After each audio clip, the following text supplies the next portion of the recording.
আসসালামু আলাইকুম, কেমন আছেন সবাই? আশা করি ভালো আছেন। রাজীবস এক্সপিরিয়েন্সের পক্ষ থেকে সবাইকে জানাচ্ছি শুভেচ্ছা ও অভিনন্দন। আপনারা জানেন আমি ঠিকাদারদের বিভিন্ন বিষয় নিয়ে কথা বলি।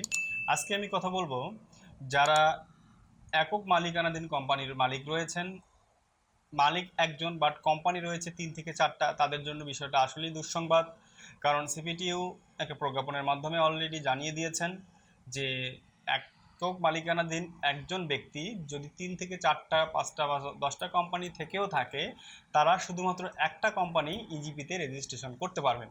তার মানে আপনি গভর্নমেন্ট ই টেন্ডারিংয়ের ক্ষেত্রে শুধুমাত্র আপনার একটা কোম্পানিকে ব্যবহার করতে পারবেন, যেটা এর আগে ছিল যে একজন মানুষ ২টা ৩টা কোম্পানি করেছে বিভিন্ন নামে, তার এনআইডি একটা বা টিন একটা, তারা ইজিপিতে রেজিস্ট্রেশন করে টেন্ডার সাবমিট করতেছিল এবং কাজও পাচ্ছিল। বাট সেই জিনিসটাকে এখন সিপিটিউ একটা নিয়ন্ত্রণের মধ্যে নিয়ে এসেছে।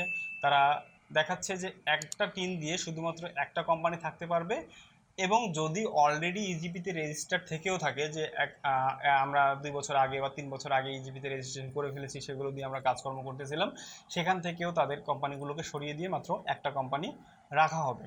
সেক্ষেত্রে আপনার একাধিক কোম্পানি যদি থেকেও থাকে, আপনি সেটাকে আলাদাভাবে বেসরকারি খাতে বা অফলাইন টেন্ডারে ব্যবহার করতে পারেন। বিকজ অফ এটা ই টেন্ডারিং আর কোনোভাবেই সম্ভব নয়। কারণ সিপিটিউতে এটা অটো সার্ভারে বাতিল করে দিচ্ছে বা সাবমিট নিচ্ছে না, দেখাচ্ছে যে your tin is already registered. আপনি যখন ইজিপিতে রেজিস্ট্রেশন করতে যাচ্ছেন, তখন দেখাচ্ছে যে your tin is already registered. সেক্ষেত্রে আপনারা যেটা করতে পারেন, পার্টনারশিপ কোম্পানি করে সেই কোম্পানির নামে আলাদা করে টিন সার্টিফিকেট করে আপনি রেজিস্ট্রেশন করতে পারেন, অথবা লিমিটেড কোম্পানি করে সেই কোম্পানির নামে আলাদা করে টিন করে আপনি ইজিপি রেজিস্ট্রেশন করে আপনার ব্যবসা পরিচালনা করতে পারেন, ঠিকাদারি ব্যবসা। আর একক মালিকানাধীনভাবে আর একটা কোম্পানি বেঁধে রেখে অন্য অন্য কোম্পানি দিয়ে ব্যবসা পরিচালনা করা সম্ভব নয়। তো আজকে এই পর্যন্তই। যারা এখন আমার চ্যানেলটি সাবস্ক্রাইব করেনি, সাবস্ক্রাইব করে বেল আইকনে ক্লিক করে রাখুন, কারণ ইজিপি সংক্রান্ত বা ঠিকাদারি সংক্রান্ত যে কোনো নতুন আপডেট আসার সাথে সাথেই আমি আপনাদেরকে জানানোর চেষ্টা করব। ধন্যবাদ সবাইকে। আসসালামু আলাইকুম।